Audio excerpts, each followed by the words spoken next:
నమస్తే అండి. అందరూ ఎలా ఉన్నారు? బాగున్నారా? ఈరోజు మా జామ చెట్టుని చూపిస్తాను రండి. మా ఇంటి ముందు చాలా తక్కువ ప్లేస్ ఉంటుందండి. ఆ ప్లేస్లోనే గోరింటాకు మొక్క, జామ మొక్క వేసుకున్నానండి. ఇదిగోండి జామకాయ రెడీ అయ్యింది, చూపిస్తాను రండి.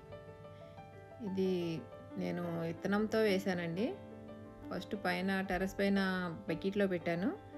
మొక్క కొంచెం ఎదిగాక తీసుకొచ్చి కింద వేసాను. చూసారా, ఇది తైవాన్ జామ అండి. నిజంగా ఇంత సైజు వస్తుందని నేనైతే అనుకోలేదు. చాలా ఆనందం అనిపించింది కాయ చూసేసరికి.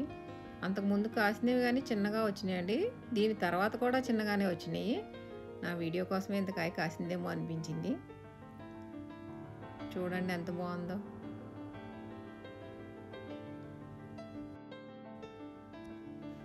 కోసేద్దామండి ఇప్పుడు. ఇదిగోండి మన తైవాన్ జామ, చాలా బాగుందండి. వీడియో నచ్చితే